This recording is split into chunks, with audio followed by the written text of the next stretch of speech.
하나님 좋으신 하나님이라고, 그러니까 하나님을 매주 찬양합니다.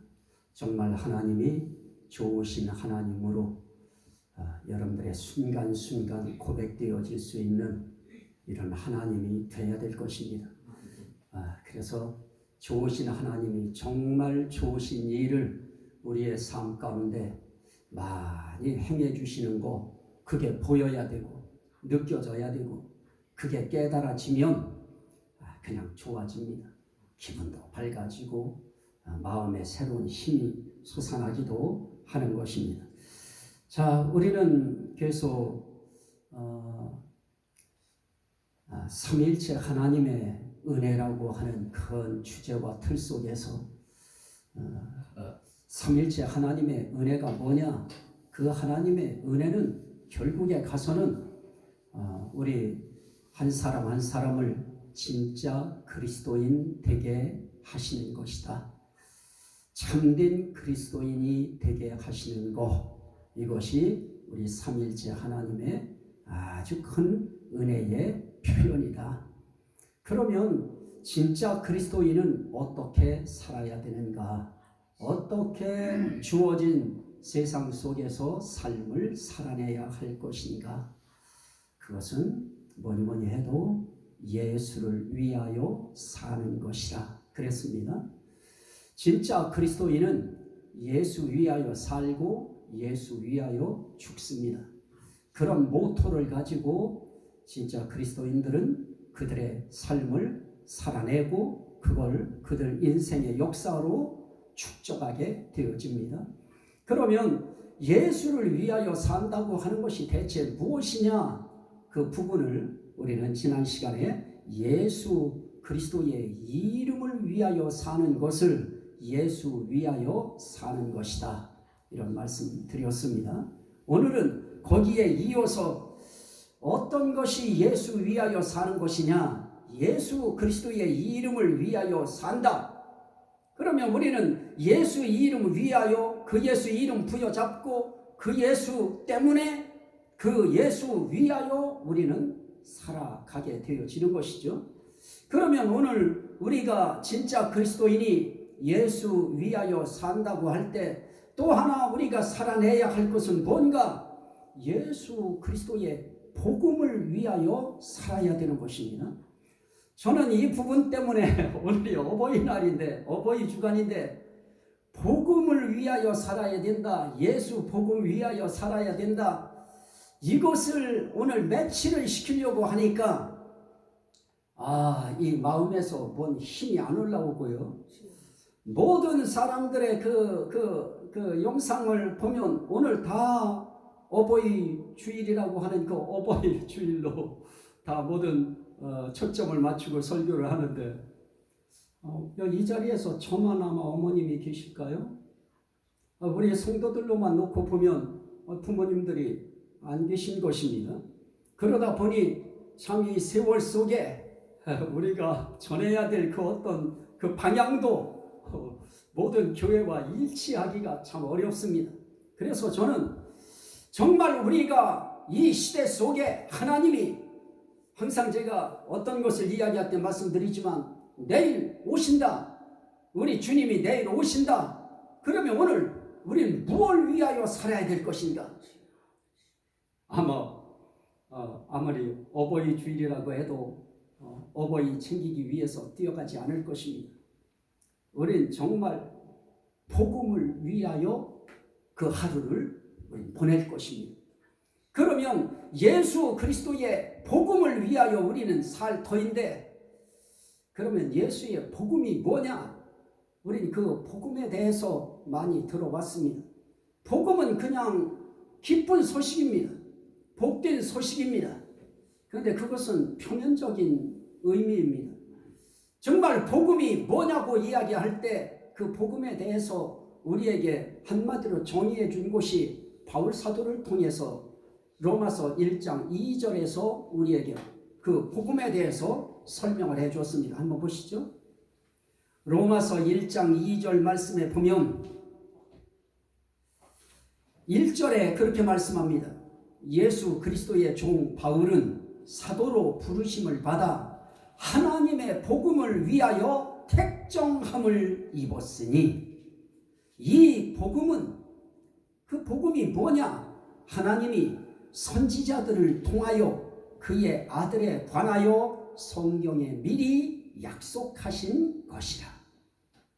자, 결국 여기서 우리가 볼 수 있는 하나님의 복음, 이 복음이 대체 뭐냐? 그럴 때 이 복음은 약속이다. 어떤 약속이냐?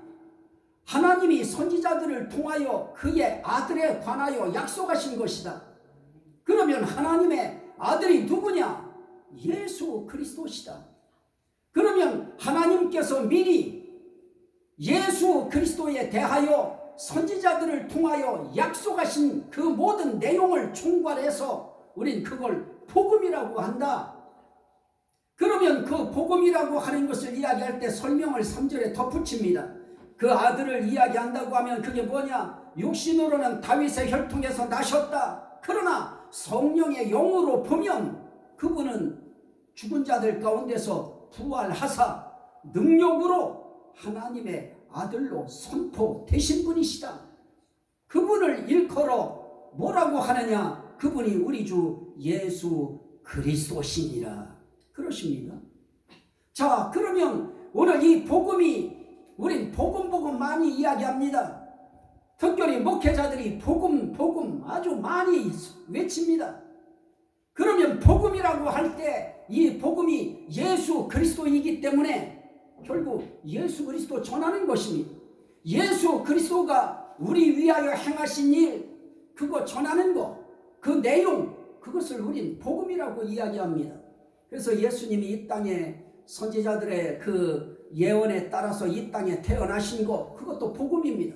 태어나는 그 자체부터 우리의 영적인 삶과 아주 긴밀한 일이 그때부터 출발되어지기 때문에 예수의 탄생은 아주 중요한 것입니다. 그분의 죽으심은 우리의 죄 문제와 직접적인 상관이 있기 때문에 예수의 죽으심 또한 우리에게 아주 중요한 소식인 것입니다.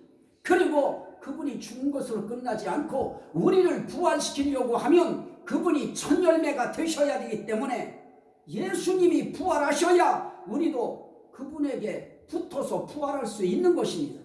그래서 예수의 부활이 우리에게 복된 소식입니다. 그래서 그것을 복음이라고 하는 것입니다. 그리고 그분이 하나님 나라로 올라가시지 아니하면 예수님이 이 땅에 오실 수가 없는 것입니다. 일단 올라가셔야 재림에 대한 약속이 이루어지기 때문에 그분이 하나님 나라로 올라가셔서 지금 놀고 계십니까? 저와 여러분들을 위하여, 또 지금 예수 믿고 돌아가시는 분들을 위하여 하나님 앞에서 저와 여러분들을 위하여 대언자가 되시고 저와 여러분들을 위하여 대신 변호해 주시고 바로 그 대제사장의 사역을 지금 하나님 나라에서 수행하고 계신 것입니다. 그러기에 그분의 승천도 저와 여러분들에게는 복음인 것입니다. 그리고 그분이 이 땅에 다시 재림하실 것입니다. 그분이 재림하시지 아니하면 오늘 우리의 이 땅의 이 모든 삶은 사실 참 슬픈 삶이 될 수밖에 없습니다. 그러나 그분은 반드시 오실 것입니다. 그분은 약속하신 대로 반드시 오셔서 우리를 끌어올리실 것입니다. 그러면 그 자체도 우리에게 재림도 복음인 것입니다. 그러면 우리는 그분 오시면 어디로 갈 것인가? 그분의 나라로 우리를 데리고 가실 것입니다. 그분이 이제 다음 시간에 증거할 말씀이기 때문에, 그러면 그분의 나라, 메시아의 나라, 예수 그리스도의 나라, 천년 왕국, 영원한 나라, 이 모든 나라도 다 복음에 속하는 것입니다. 예수 그리스도와 관계되어져 있는 구약의 모든 예언부터 시작해서 언약부터 시작해서 그 모든 것들이 다 성취되는 신약의 모든 내용까지 총망라하여 우리는 복음이라. 반드시 거기에는 뭐가 붙어야 되느냐? 예수 그리스도와 반드시 붙어야 되는 것입니다. 그래서 우리는 시간 우리는 세상 이야기할 거 얼마나 많아요. 재미있는 얘기도 많고 감동적인 얘기도 많지만 성경이 우리에게 요구하는 것은 다른 거 아닌 것입니다. 예수님이 이 땅에 오셔서 뭐 하셨습니까? 이 땅에 오셔서 첫 말씀을 설교하실 때 때가 찼고 하나님의 나라가 가까웠으니 뭐라고 합니까? 하나님의 복음을 믿으라. 따라합시다. 믿으라. 하나님의 복음을 믿으라. 이 복음 믿으라고 첫 순간부터 복음 믿으라고 하는 것입니다. 오늘 우리가 믿어야 할 것이 무엇인가? 복음인 것입니다. 복음이 뭐냐? 결국은 파고 들어가면 예수 그리스도이신 것입니다. 그래서 성경은 그걸 뭐라고 하느냐? 빌립보서 1장 27절. 빌립보서 1장 27절에 오직 너희는 그리스도의 복음에 합당하게 생활하라 그럽니다. 이 복음을 누구의 복음이라고요? 예수 그리스도의 복음이라고 하는 것입니다. 예수를 위하여 예수에 의한 예수의 그 모든 소식이기 때문에 우리는 이것을 예수 그리스도의 복음이다. 그럼 복음의 주인공이 누구냐? 예수 그리스도이신 것입니다. 오늘 복음을 이야기하려고 하면 반드시 예수, 그분이 우리의 그리스도시다, 우리의 주시다, 우리의 하나님이시다, 우리의 왕이시다, 이것이 붙어야 될 것입니다. 저와 여러분들은 복음의 주인공이 누구냐? 예수 그리스도시다. 우리가 전해야 될 복음의 핵심이 뭐냐? 예수다.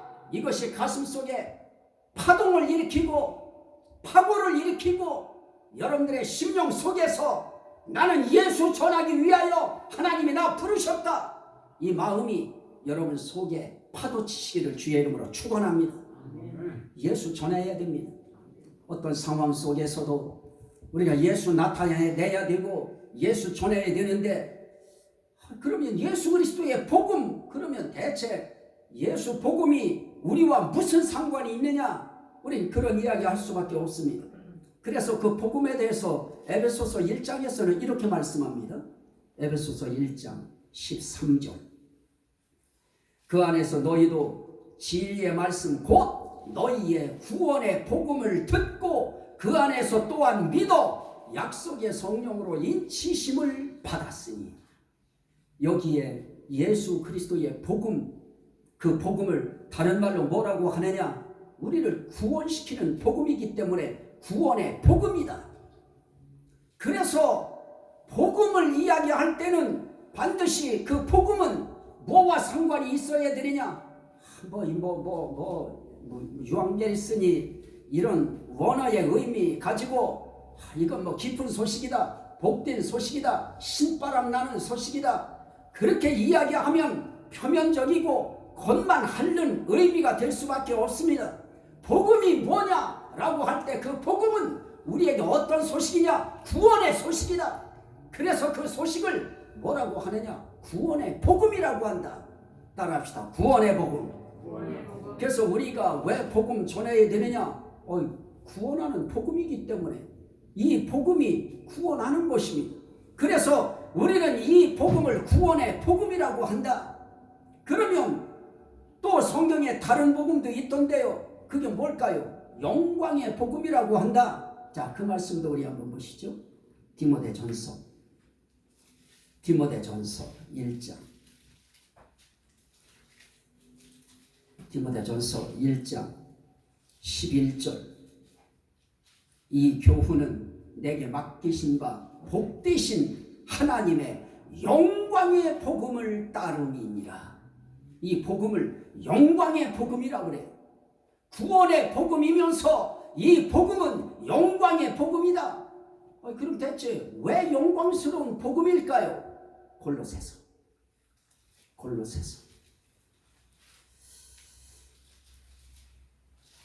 우리 기성교단들에서도 성경 공부를 많이 하는 데는 많이 하지만은 우리 기성교단들은 공부 많이 안 하는 편입니다. 저쪽에 제가 서울에서 목회할 때 거기에는 여호와 증인이 있었는데 이 사람들은 공부 엄청 합니다. 그 사람들 우리로 말하면 교회에 이 사람들은 일주일에 몇 번씩 와가지고 몇 시간씩 공부를 합니다. 자, 왜 영광의 복음이라고 하느냐? 1장 26절입니다. 이 비밀은 만세와 만대로부터 감추어졌던 것인데 이제는 그의 성도들에게 나타났고, 뭐가 나타났나요? 하나님이 그들로 하여금 이 비밀의 영광이 이방인 가운데 얼마나 풍성한지를 알게 하려 하심이라. 그 비밀이 뭐였습니까? 너희 안에 계신 그리스도시니 그분은 우리에게 어떤 분이에요? 영광의 소망이니라.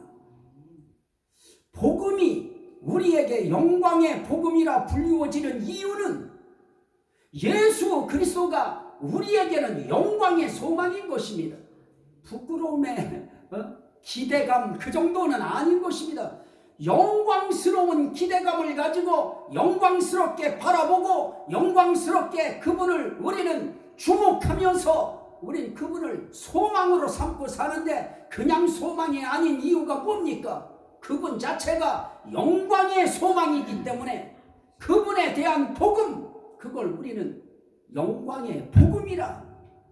그분 때문에, 그분이 우리를 구원하시는 것이기 때문에 우리는 그 복음은 그냥 복음이 아닙니다.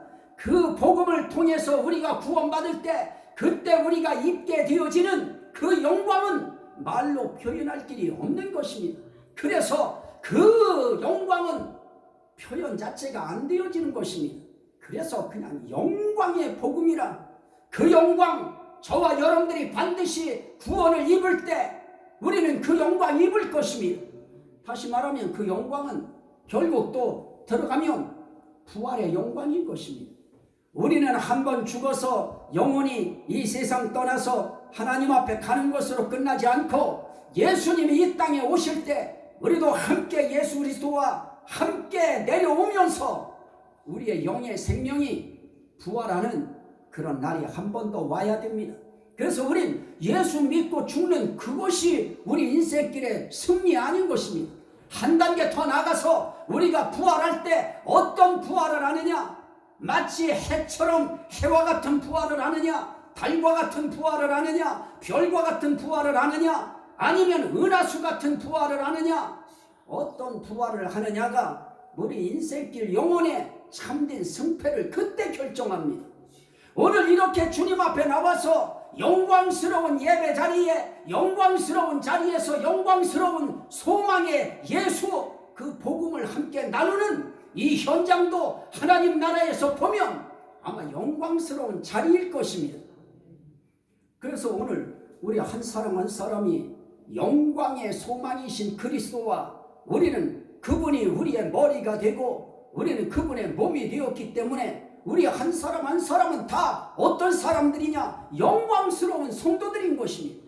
예수가 영광스러운 소망의 주라고 하면 그분과 함께 연합되어진, 머리와 몸으로 연합된 우리도 함께 영광스러운 자가 되어지는 것입니다.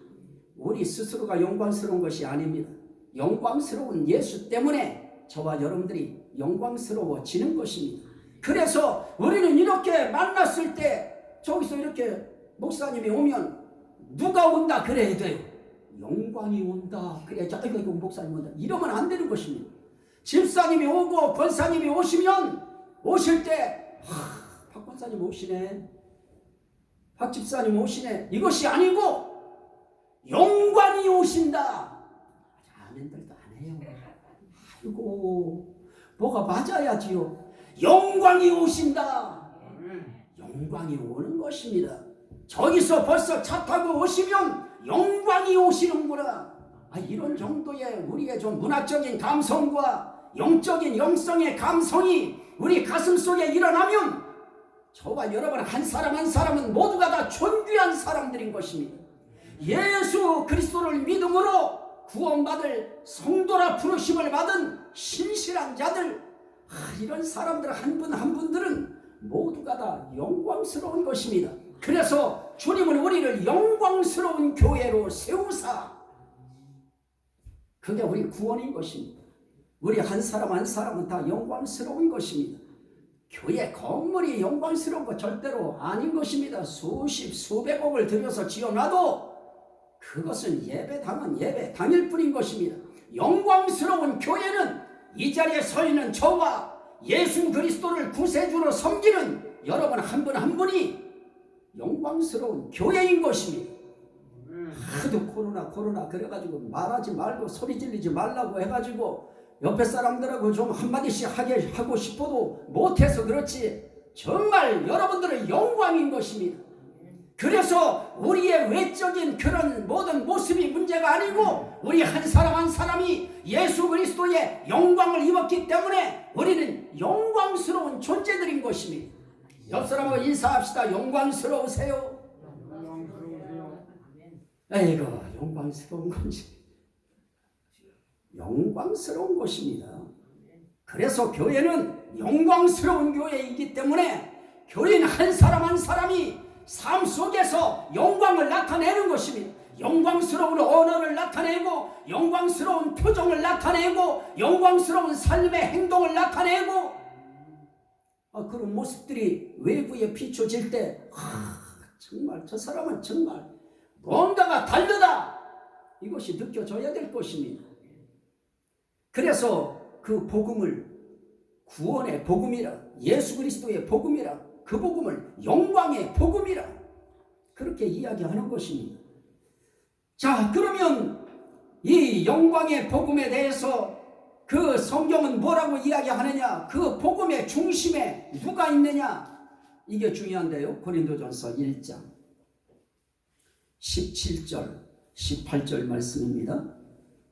고린도전서 1장 17절 18절. 그리스도께서 나를 보내심은 세례를 베풀게 하려 하심이 아니요 오직 복음을 전하게 하려 하심이로되 말의 지혜로 하지 아니함은 그리스도의 십자가가 헛되지 않게 하려 함이라. 말의 지혜가 이 세상에 얼마나 많이 떠돌아다닙니까? 정말 말의 지혜가 나는 방금 읽고도 그대로 표현하라고 하면 표현할 길이 없을 정도로 얼마나 말의 지혜가 아름답든지 그런 책과 그런 말들이 강단에서 수없이 떠돌아다니고 설파되어지고, 그런데 그러고 나면 뭐가 헛되어지느냐? 그리스도의 십자가가 헛되어져 버리는 것입니다. 오히려 그 내용들이 더 부각이 되어지고 세상의 말의 지혜의 주인공들이 부각돼서 결국은 그리스도의 십자가는 무용지물이 되어버리는 것입니다. 오늘 우리는 그리스도의 십자가가 복음의 핵심이다, 이거 놓치면 안 되는 것입니다.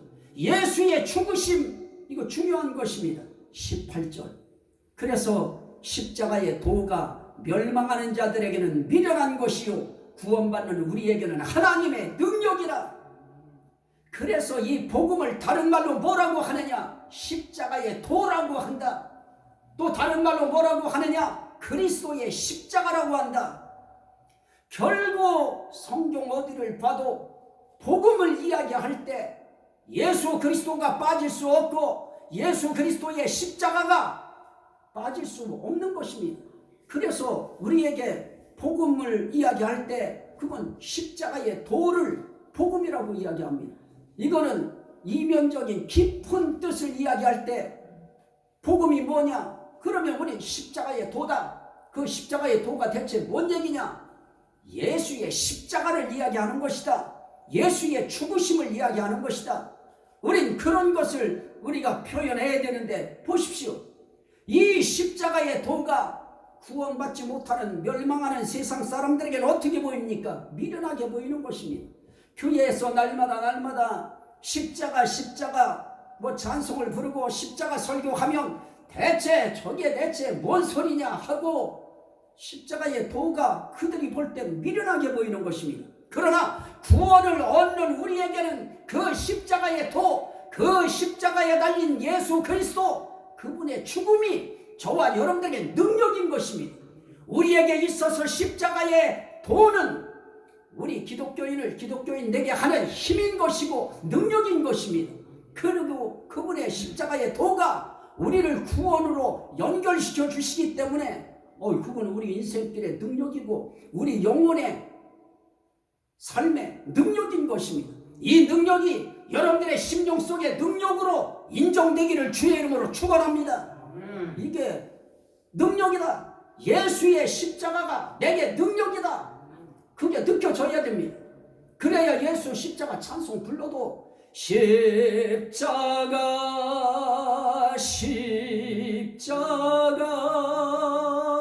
무한 영광일세 요단강을 건너누. 아니 그게 영광스럽게 찬양이 불려져야 되는데 의미가 우리에게 와서 닿지 않으면 그게 영광스럽게 느껴지지 않습니다. 그냥 한 내용으로만 그냥 하고 넘어가면 의미가 없는 것입니다. 이 십자가의 도가 여러분들의 남은 인생길에 여러분의 능력이 되고 구원이 되고 은혜가 되고 힘이 되고 생명이 되고 기쁨이 되시기를 주의 이름으로 축원합니다. 이 십자가의 도가 우리에게 생명인 것입니다. 그래서 성경은 뭐라고 합니까? 23절에 유대인은 표적을 구하고 헬라인은 지혜를 찾으나 우리는 십자가에 못 박힌 그리스도를 전하니 유대인에게는 거리끼는 것이요 이방인에게는 미련한 것이로되 오직 부르심을 받은 자들에게는 유대인이나 헬라인이나 그리스도는 하나님의 능력이요 하나님의 지혜니라. 그리스도 우리가 전하는 분은 그래서 결국은 복음의 핵심 내용은 그리스도 예수인 것입니다. 예수는 하나님의 능력입니다. 예수는 하나님의 지혜인 것입니다. 왜 예수 그리스도가 하나님의 능력이겠습니까? 원수를 이기는 그 모든 일의 중심에 예수 그리스도를 하나님께서 계획하시고 설계하시고 예수 그리스도를 보내셨기 때문에 그들은 예수님이 십자가에 달려 돌아가실 때 모두가 원수마귀 사단들은 좋아했고 박수쳤고 환호했고 우리가 이겼다고 이제 우리 세상이 됐다고 원수마귀들은 아무리 그렇게 발광을 했을지 몰라도 하나님의 지혜가 이기는 것이고 하나님의 능력은 하나님의 능력이 승리하는 것인데 예수 그리스도는 죽으심을 통하여 무엇을 하십니까? 우리 죄를 사하는 역사를 하나님이 진행하시고 그분이 부활하실 때 우리 구원의 생명을 거기에 접붙이는 일을 시행하셔서 예수의 죽음과 부활 전체가 우리를 구원시키고 부활시키는 데에 중요한 도화선이 되도록 하나님이 역사하신 것입니다. 그래서 그 예수 그리스도 자체가 하나님의 능력이고 하나님의 지혜인 것입니다. 우리가 갈라디아서 강해를 하면서 이야기할 수 있겠습니다만 그 십자가의 죽으심 자체에 하나님의 뭐가 연결되어 있습니까? 하나님께서 우리 모든 죄와 허물 이 모든 것들을 그 십자가에 하나님이 다 못을 박아버리시고 우리를 거스르게 하는 율법의 정서를 다 폐해버리시고 찢어버리시고 도말하시고 완전히 다 죽여버리신 것입니다. 그래서 우리 죄가 예수 그리스도의 십자가의 죽으심을 통하여 우리 죄가 깨끗하게 씻어지는 그런 효과가 발생한 것입니다. 이거는 세상 지혜 가지고 그런 일 이루어질 수 없습니다. 세상 능력 가지고는 그런 작품을 만들어낼 수가 없는 것입니다. 하나님만이 그런 작품을 만들 수 있는 능력이 있고 지혜가 있는데 예수 그리스도가 그 능력의 중심에 계시고 예수 그리스도가 그 하나님의 지혜의 중심에 서 주셨기 때문에 그 예수 그리스도 자체가 하나님의 능력이고 지혜인 것입니다. 그래서 우리는 예수 믿는다. 그건 그냥 믿는 것이 아닙니다. 하나님의 능력을 믿는 것입니다. 예수 믿는다. 그건 다른 말로 말하면 하나님의 지혜를 믿는 것입니다. 그래서 우리는 하나님의 능력과 지혜면 전부가 다 이루어지는 것입니다. 그 지혜 때문에 사람으로서는 할 수 없으되 하나님으로서는 다 하실 수 있느니라 라고 말씀하신 구원 문제까지도 하나님의 능력과 지혜는 예수 그리스도를 통해서 완성시키시는 것입니다. 이렇게 예수 그리스도를 하나님은 하나님의 능력으로 보시고 하나님의 지혜로 여기시는데 오늘 이 세상에 살고 있는 어줍지 않은 사람들이 예수 우습게 여기는 것입니다. 예수는 하나님의 능력입니다. 따라합시다. 하나님의 능력, 하나님의 지혜. 예수는 하나님의 능력이고 하나님의 지혜인 것입니다. 그 십자가 그 복음 속에 하나님이 뭐를 집어넣으셨습니까? 로마서 1장. 로마서 1장.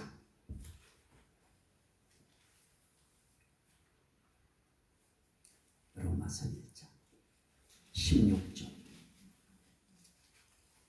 내가 이 복음을 부끄러워하지 아니하노니 이 복음은 모든 믿는 자에게 구원을 주시는 하나님의 능력이 됨이라. 구원을 주시는 누구에게요? 모든 믿는 자에게. 모든 믿는 자에게 구원을 주시는 하나님의 능력이 됨이라. 그리고 17절에 복음에는 하나님의 의가 나타나서, 이게 중요한 것입니다. 아무리 복된 소식, 구원의 소식, 그 구원의 소식이 되고 영광의 소식이 되기에는 뭐가 있어야 되느냐? 하나님의 의라고 하는 하나님의 의가 그 속에 나타나야 되는 것입니다. 인간의 의로는 구원받을 수 없습니다. 윤리적인 의로 구원이 안 돼요. 하나님의 의가 붙어야, 그래야 우리가 구원받을 수 있는 길이 있는데, 복음에는 하나님의 의가 나타나서 어떻게 합니까? 믿음에 이르도록 끝까지 믿음되게 만드시는 그 위력이 이 복음 속에 있는 것입니다. 그래서 이 복음에 하나님의 의가 딱 나타나서 우리가 갖고 있는 그 믿음, 우리가 볼 때 우리 스스로가 생각해도 어줍지 않잖아요. 그 믿음 내놔라 그러면 우리 삶을 보면 우리 삶이 얼마나, 우리가 갖고 있는 이 믿음의 알갱이가 얼마나 작은지 부끄럽게 크지 없잖아요. 그런데도 우리의 믿음을 하나님이 인정하는 믿음으로 이루도록 이 복음이 우리를 그리로 이끌어 가주시는 것입니다. 거기에는 하나님의 의가 작용하기 때문에 그렇습니다. 하나님의 의는 우리 인간의 의, 그거 신경 안 씁니다. 하나님의 의로 우리 인간의 의를 완전히 덮어서 하나님 앞에 의로운 사람으로, 의롭다 하심을 입은 자로 하나님이 인정하시고, 그리고 그 하나님의 의를 우리에게 입혀주셔서 우리로 하여금 하나님의 자녀로서의 삶을 살도록 우리를 진짜 그리스도인 되게 이끌어 가는 것입니다. 믿음으로 믿음에 이르게 하나니 기록된 바 오직 의인은 믿음으로 말미암아 살리라 함과 같으니라. 결국 믿음을 믿음되게 하고 참 믿음되도록 이끌어 주셔서 의인이 살 수 있는 믿음으로 만들어 주시는 것입니다. 거기에는 하나님의 의가 반드시 붙어야, 그래야지 하나님의 의가 떠나면 우리 의는 정말 하나님 앞에 구원받을 수 있는 의도 안 되고 죄사함 받을 수 있는 의도 안 되고 아무것도 안 되는 것입니다. 지옥 가는 의밖에는 되지 않는 것입니다. 그런데 하나님의 의가 복음 속에 나타난 것입니다. 이게 삼위일체 하나님의 은혜인 것입니다. 우리는 하나님의 은혜로 진짜 그리스도인 되었는데, 진짜 그리스도인 되어서 우리가 살아가는 삶에도 예수 이름 위하여 살고 예수의 복음을 위하여 살 때에도 우리가 그 복음 붙들고 믿어야 되는데, 그 믿음을 믿음되도록 이끌어가는 하나님의 의가 역사하심으로 우리는 믿어서 의인은 믿음으로 말미암아 살리라, 그 믿음 붙들고 우리가 살게 되는 것입니다. 영생하게 되어지는 것입니다. 그래서 오늘 진짜 그리스도인, 이 그리스도인의 삶에 가장 중요한 삶이 뭐냐? 예수 이름 위하여 살고, 그리고 예수 그리스도의 복음을 위하여 사는 것이다. 그래서 이 복음, 이거 전하라는 것입니다. 자, 그 말씀 한 절만 우리 봅니다. 복음엔 은혜도 있지만 능력도 있어요. 명령도 있어요. 고린도전서 9장. 이거 하고 우리 기도하시죠. 고린도전서 9장. 고린도전서 9장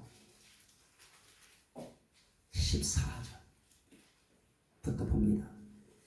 이와 같이 주께서도 복음 전하는 자들이 뭐로 사느냐? 복음으로 말미암아 살리라 명하셨느니라.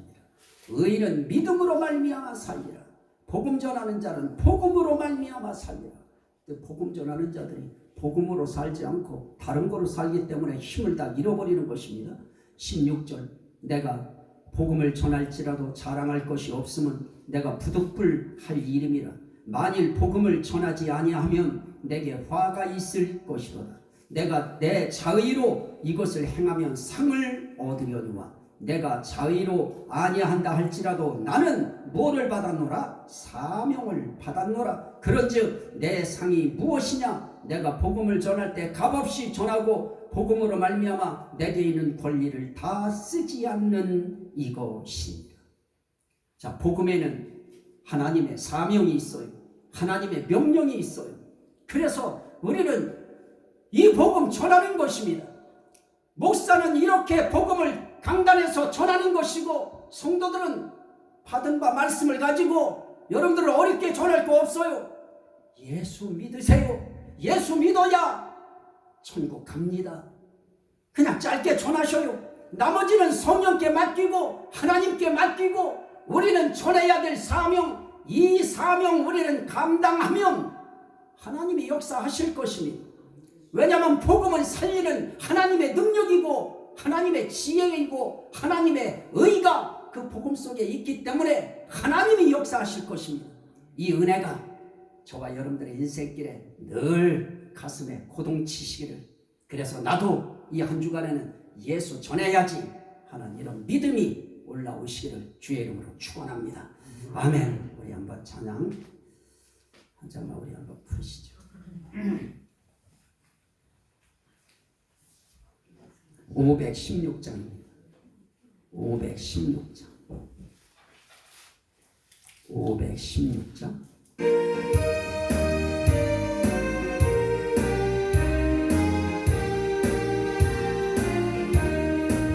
오늘 따르라 의의 길, 세계 만민이 참된 길, 이 길 따라서 살 길 온 세계에 전하세. 만 백성이 나갈 길 오늘 밤 지나고 동튼다. 환한 빛 보아라 저 빛, 주 예수의 나라 이 땅에 오노